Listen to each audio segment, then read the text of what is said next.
Reggie, congratulations for season 2 of Swagger on Apple TV Plus. Thank you. I appreciate it. Such a good series, such a good series. So, in your words, tell us what you think is the secret to success for the series. I think there's a few things. I think that it's the best shot basketball on TV. I think, and partly because our actors are the best basketball players on TV.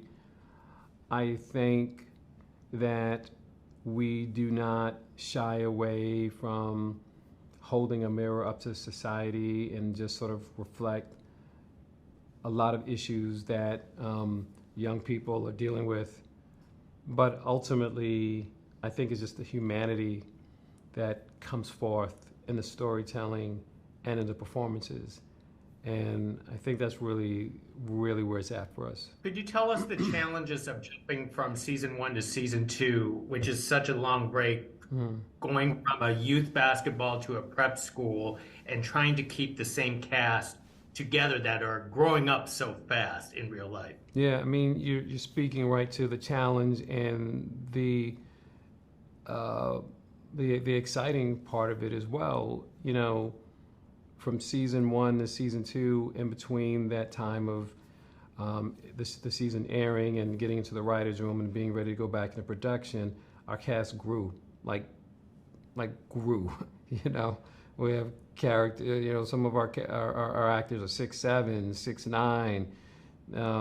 Some of the other ones just beards and deep voices, and so they are legitimately 17, 18 years old, and so it really became too much of a challenge for me to go picking up from like seeing them as 10th graders. I just wasn't going to believe it.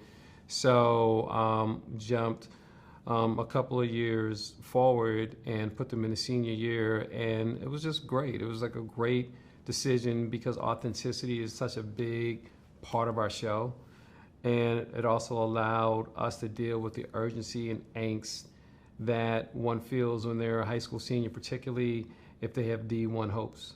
Most excellent. And I do certainly love the themes of being Black youth in America that you tackled in season 1 with the protests and the pandemic. Could you talk about the themes that you are tackling this season with, like incarceration and democracy? Our characters, our players are now find themselves in a prep school, predominantly white, very wealthy prep school, and they're putting the basketball program on the map. And when they do that, they're celebrated. But when a controversy happens, the school board, the big donors, the athletic director, they start to turn their back on them.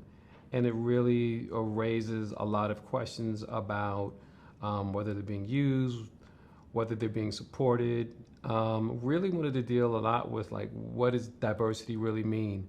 You know, is it just something that's politically correct, or is it something that we really care about? You know, and then the other elements I was really interested in is like critical race theory. Like it's become like such a talking point for some people running for office, and it's like public enemy number 1, and I think most people don't even know what the hell it means, you know. And so really wanted to just have an opportunity to dig into that a little bit, all within the basketball show, and so much of what we do is deal with like what happens on the court and what happens off the court.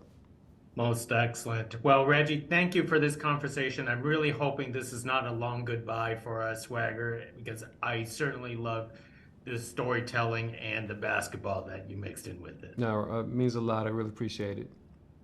Hey, thank you. Thank you. Appreciate it.